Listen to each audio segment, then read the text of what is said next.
44,000, Revelation 7 and 14.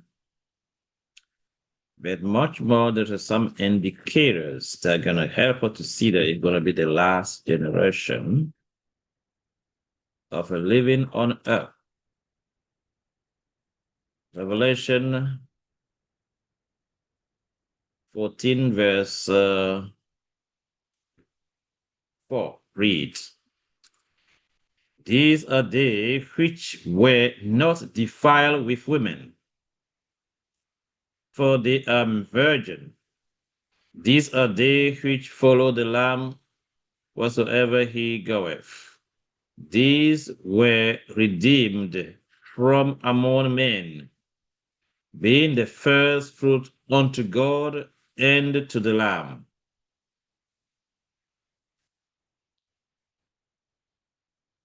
This comes as right after the crisis of the mark of the beast. They are going to be the first fruit unto God. And those who can connect it properly with Revelation 15, verse 2, realize that it's going to be the last generation of people that will overcome the beast, the image, the mark, and the number. So we are in the last days, the very last days, with the last message to form the last generation, to vindicate God before the whole universe. We will, next month, God willing, spend time to explain how only the 144,000 will escape the mark of the beast. It's a wonderful story you are going to go through to the point where you will no longer wonder if you're going to have the mark of the beast or not. You will know exactly how and what to do, your decision, your mind, your cooperation with the Lord, and choose accurately. So the 144,000 are just large generation of the living on earth, right as Christ's second coming. When the Christ come, the dead in Christ will also come and experience resurrection and join them. And all will form one body cut up in the air in translation to meet Christ and go to heaven for 1,000 years. So that is the very short description of the 144,000. We don't have a lot of time. And we have the second part is the fourth angel. Fourth angel. Let me see if I can share this with you here.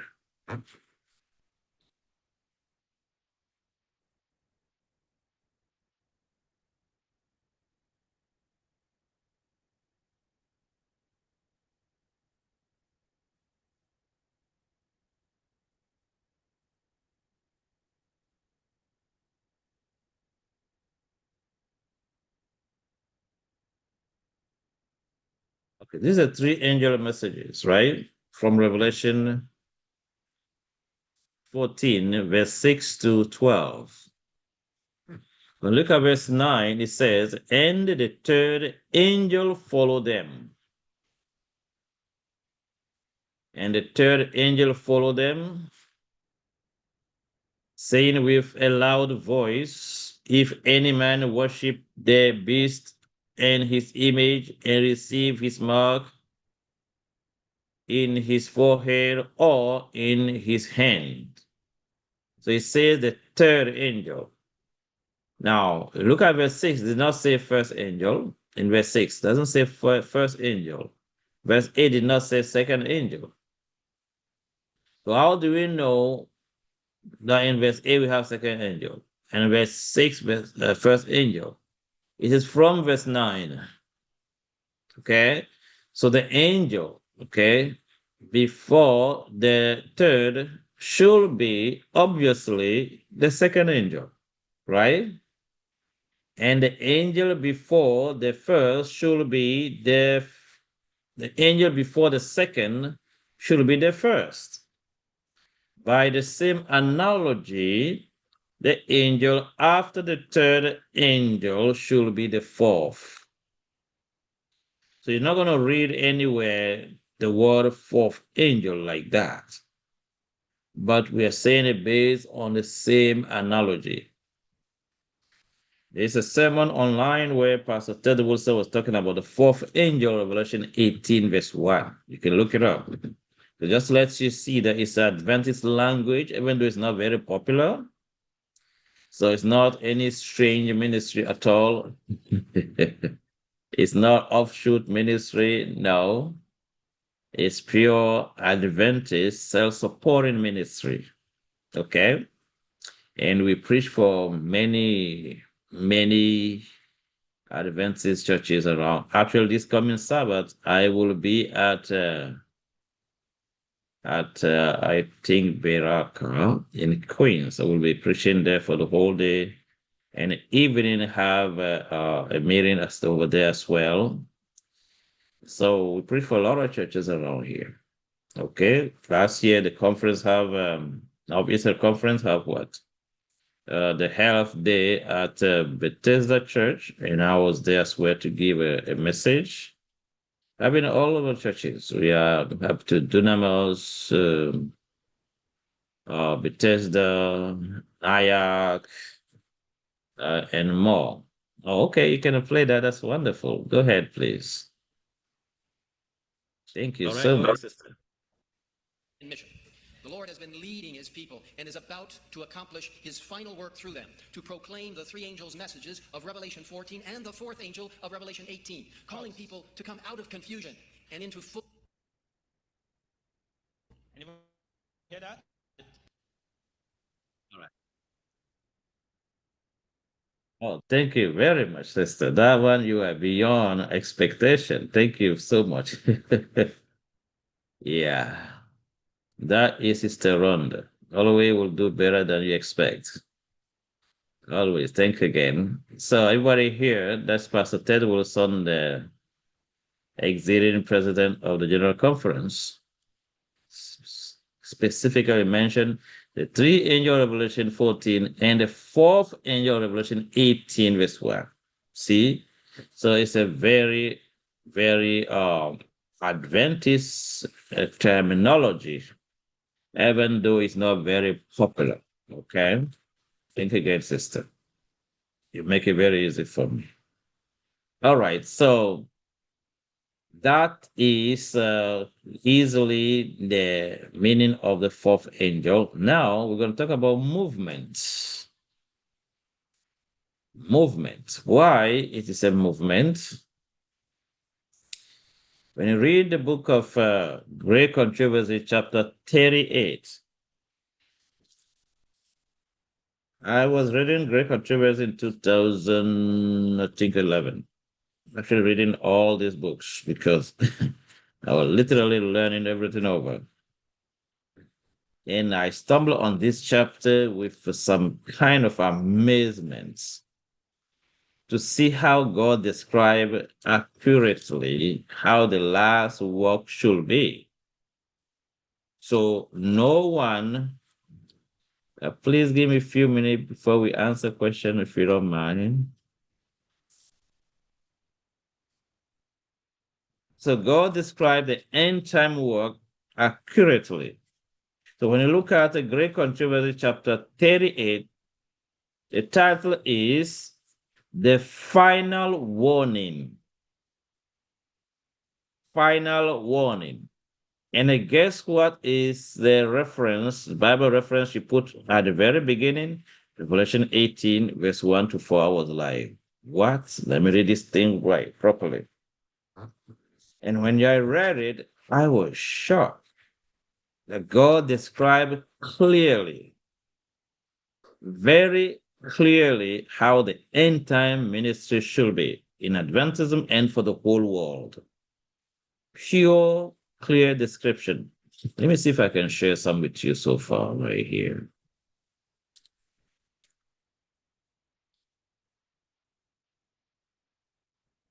Okay, I've been here, right? Let's pull up.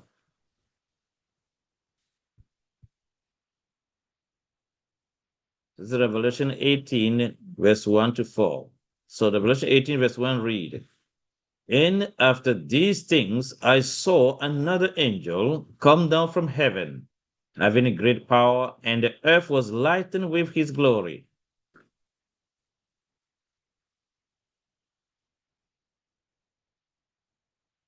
Okay, let's read this one. This is from early writing.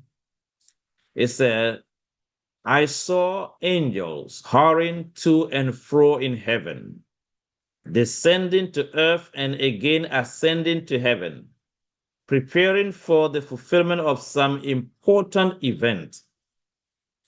Then I saw another mighty angel commissioned to descend to the earth, to unite his voice with the third angel, and give power and force to his message. Wow, when I became Adventist in 1998, I didn't know that there's another angel that should come to help, to unite his voice and power to the third angel. So when I started reading these things, my mind started getting open, much more. And I continue, said, great power and glory was imparted to the angel. And as he descended, the earth was lightened with his glory. So this is referring exactly to the angel of Revelation 18, verse 1. It said, the light which attended this angel penetrated everywhere as he cried mightily with a strong voice, Babylon the Great is fallen, and is become the habitation of devils, and the whole of every foul spirit, and the cage of every unclean and hateful bird. Then it continues. Let's continue with the angel, the message of the fall of Babylon as given by the second angel is repeated with the additional mention of the corruptions which has been entering the churches since 1844. Now let's read together, please. The work of this angel comes in at the right time to join in the last great work. You see, last. So it's a very clear message. This is the last work. This comes at the right time as the last, to join in the last great work of the third angel message, as it swells to, it swells to a loud cry. And the people of God are thus prepared to stand in the hour of temptation, which they are soon to meet. So this is a message that will prepare us for the hour of temptation, for the Sunday law. Continue. I saw a great light resting upon them, and they united to fearlessly proclaim the third angel message. So you see the word united. I mean, the end time message, the fourth angel message is to unite believers, to unite Adventists. It's not to divide. That's why we got to be very careful. The Spirit that's leading all these last days, where people fighting the conference, fighting back. I think we need to start using our energy properly. Instead of fighting each other, what about we fuse the energy and do the work instead? So we do not stand against anyone. We stand for truth. And that's it. And that's all. There's a movement around where people are calling people by name. This person is Jesuit, that one is this. You're not going to change anything. Now, give the people the truth they need to be prepared for the end. That will make the whole difference. That is the best thing in these last days to do. Give the people the truth that will prepare them to stand. All right, let's go. So now we see there is a last message to be given, and the fourth angel is not an independent angel. No, If you look at this way, let me come back right here. This early writing, page 277, paragraph 1. If we read again, it says, I saw angel hurrying to and fro in heaven, descending to the earth, and again ascending to heaven, preparing for the fulfillment of some important event. Then I saw another mighty angel commissioned to descend to the earth, to unite his voice with the third angel and give what? Power and force to his message. So the fourth angel is not bringing another message. Now, he's giving what? Force and power to the third angel message. Now you are going to see that the best way to do, you're gonna connect the third angel with the fourth. You're gonna realize it's just exactly that. Okay, let's move on.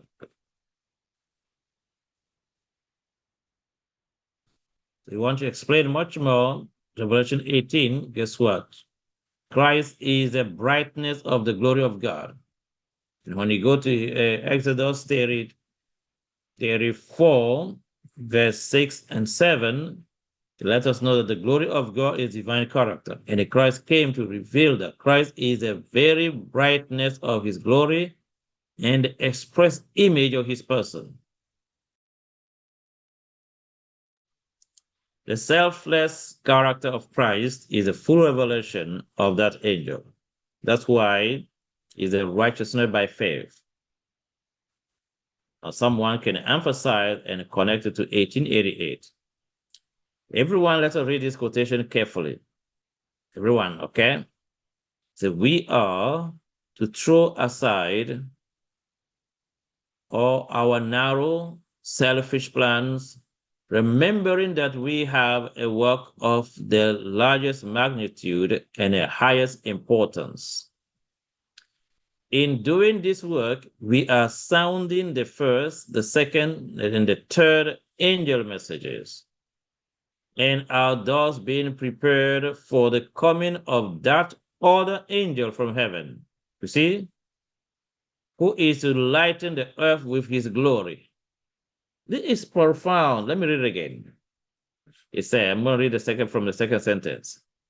In doing this work, we are sounding the first, the second, and the third angel messages, and are thus being prepared for the coming of that other angel from heaven who is to lighten the earth with the glory.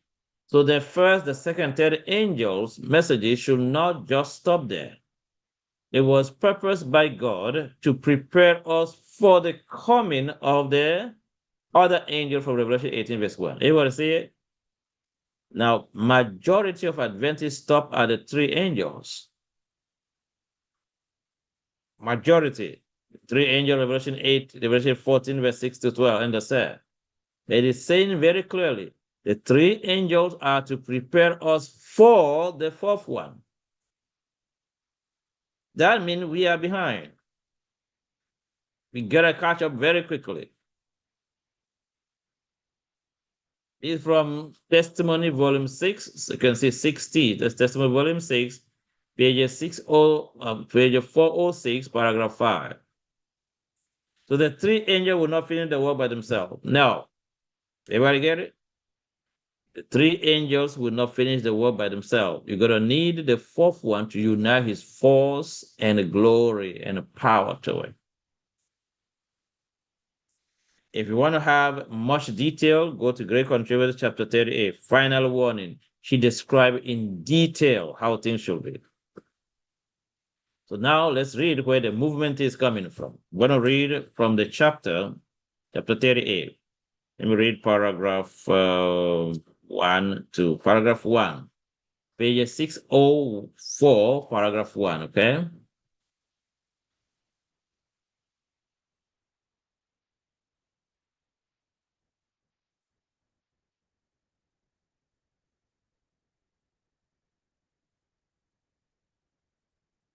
Okay, 604, paragraph 1 reads, says, of Babylon, at the time brought to view in this prophecy, it is declared, her sin have reached unto heaven, and God has remembered her iniquities. Revelation 18, verse 5. She has filled up the measure of her guilt, and destruction is about to fall upon her. But God still has a people in Babylon. And before the visitation of his judgment, these faithful ones must be called out, that they partake not of her sin and receive not of her plagues. Now let's follow carefully the word that follows says. Hence, the movement symbolized by the angel coming down from heaven. You see that? It says, hence, the movement symbolized by the angel coming down from heaven, lightening the earth with his glory, and crying mightily with a strong voice, announcing the sin of Babylon. So the fourth angel is described here. Revelation 18, verse 1 described as a movement. That's why we get the word movement from, to put it in the name of the ministry. There's a fourth angel movement ministry. So it's coming from right here, Greek Controversy, page 604, paragraph 1. It says, hence, the movement symbolized by the angel coming down from heaven, lightening the earth with his glory, and crying mightily with a strong voice, announcing the sin of Babylon. Continue. In connection with this message, the call is heard, come out of her, my people. This announcement, uniting with the third angel message, constitute the final warning to be given to the inhabitants of the earth. So God described clearly how the last message should be. So is the fourth angel, Revelation 18, verse 1, unite with the third, that will be the last message. So we make sure that we don't make up anything. It's a straight from the Bible and from the Spirit of prophecy. You have two witnesses, the Bible and Spirit of prophecy. We get it? Now, the second quotation that talk about movement again, this one, the one on the screen. It is from the same chapter, actually, page 611, paragraph 1. The previous one was from page 604, paragraph 1. Now, this one, 611, paragraph 1 from the same chapter. Continue. The angel who unite in the proclamation of the third angel message is to lighten the whole earth with his glory. See how you describe it? The angel who unites in the proclamation of the third angel message is to lighten the whole earth with his glory. So that angel unite is not independent. It's not another message. No. He just unite to the third and bring light and glory. Continue. A work of worldwide extent and unwanted power is here foretold. The Advent movement of 1840 to 1844 was a glorious manifestation of the power of God. The first angel message was carried to every missionary station in the world, and in some countries there was the greatest religious interest which has been witnessed in any land since the Reformation of the 16th century. Now let's read. But these are to be exceeded by the mighty movement under the last warning of the third angel.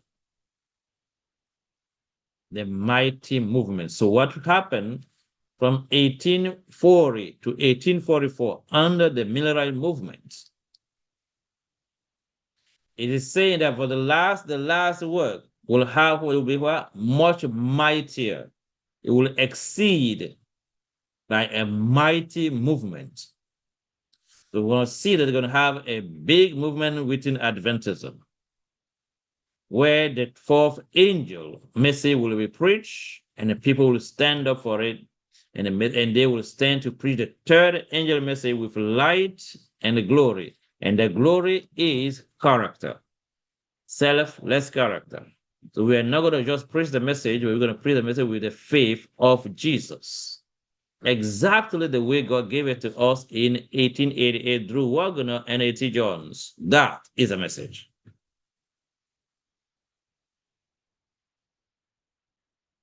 This is where we get the movement from. Everybody get it so far?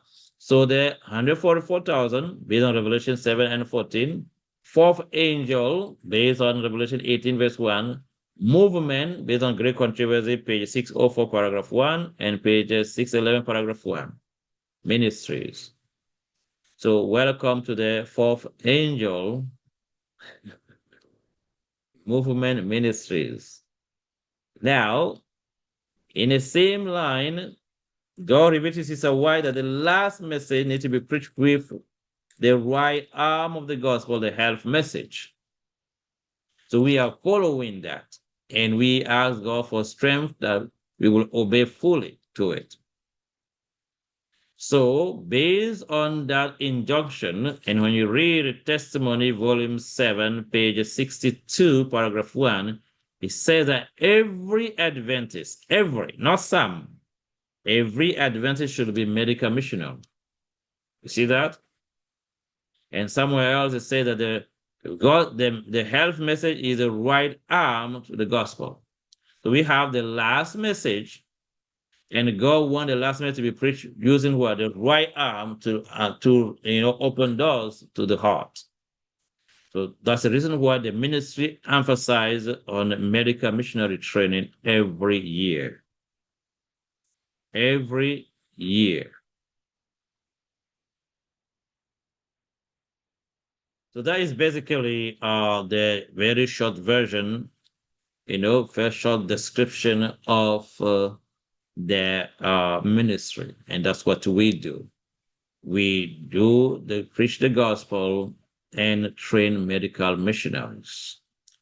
For years, we also train evangelists. We train people to, run their own ministry. We have a few ministries out there that we have trained from 2010 to 2012 and 13. And we're still training ministry. For people that are really willing to start ministry, we assist you with advanced training. It's much more personal, where some ministry needs some help to work with the whole program. You go through that, you finish, by God, you will be very rich to do a whole lot of stuff, So I used to do that every year, specifically for those who want to do ministry. And then also medical missionary for those who want to do it as well. So that is basically what we do. We do also assist the family, because nowadays marriage is almost like a curse. It's kind of self-punishment to be married these days.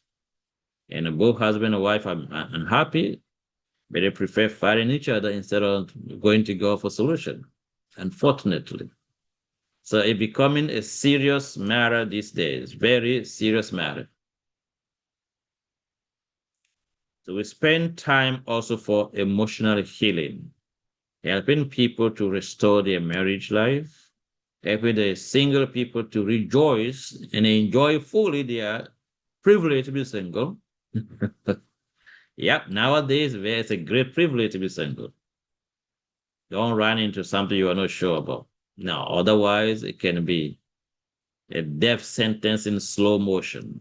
You can end up in a relationship that will kill you slowly. So we emphasize a whole lot on the marriage of the Lamb. And that because that is the ultimate purpose of God for marriage. And that requires daily character perfection. You ask the Lord to cleanse you from your spot, your wrinkle, your blemishes. It's the only thing every marriage is missing. The only thing. Because if a husband is focused on his character perfection and working with Christ to transform him, and while you're doing the same thing, and both are willing to be to reconcile for if you have any issue, that will be fine. But it's because we are strong-headed and we want to only do what we want, The husband being also stubborn, full of empty pride. The wife also run by her emotions. So nobody asking for his God will to be done. That's why we're miserable in our homes. So when we introduce the selfless love of Christ, the very light of the gospel, his selfless character, and how we are able by God's grace to help a lot of families, and there are people that haven't planned divorce by God grace they cancel it. So we really spend time on healing family, healing marriages, broken marriage. Even single people will help you enjoy fully. Oh yeah, the privilege to be single. The widows or divorcee. By God grace, you develop such a way of healing emotionally. So this is basically what we do. We embrace the full restoration of the soul back to God. Okay. That is what the ministry does. So we heal physically, mentally, emotionally, and spiritually. So we give Bible training. Like right now, we're doing a whole training for this year. We did medical missionary training at least twice. Last year, we did 3 times. And previous year, 3 times as well. So it's like no break. No break. It's like not even 1 week break since 2023. Only July we have a little break for the graduation.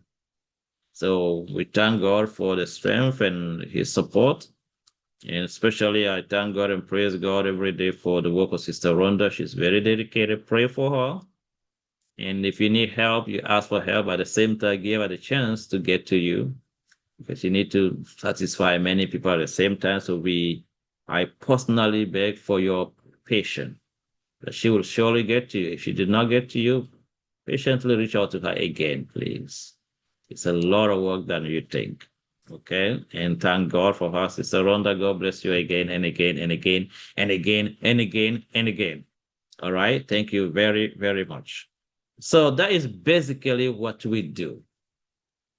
And because it's the last message, when we train people, we want them to also identify themselves as fourth angel wherever they are and carry the light. Why? Watch this right here. Let's read. Okay, let's read the yellow part of this quotation. It says, the three angels of Revelation 14 represent the people who accept the light of God's messages and go forth as his agent to sound the warning throughout the length and the breadth of the earth. So the three angels are the people, you and me. So many of us, we study three angel messages, we don't identify ourselves as one. No, you are the angel. We are the angels. We carry the message and live by the message. So if the three angels are the people, then obviously the fourth one will be the people as well. So when you come in this training, as you come, you're going to live as fourth angel. Amen. And by God's grace, you will share the light of God's glory in your local church, in your community, to your friends, your co-workers. You will not be quiet. You see, you cannot hide the light. When the light is real, oh yeah, wherever it steps, that place light up. So welcome to the fourth angel ministry. And welcome to change also your identity of the identity to fourth angel as well. So may the Lord bless and keep you. And we're going to stop right here and take few questions. Okay. When it comes to getting into the message itself, in a very simple way, it's righteousness by faith. And recommended by Sister White that we teach it the way E.T. John and we're going to teach the message of 1888. So that is what we encourage because we bring healing and restoration, bring the breath of life into any church based on the counsel of Sister White, about that. So we, by God's grace, are willing to follow as she recommended. So again, welcome to the Fourth Angel Movement Ministry Medical Missionary Training. And we invite you to become fourth angel for the rest of your life to light up people, to bring light in people's lives.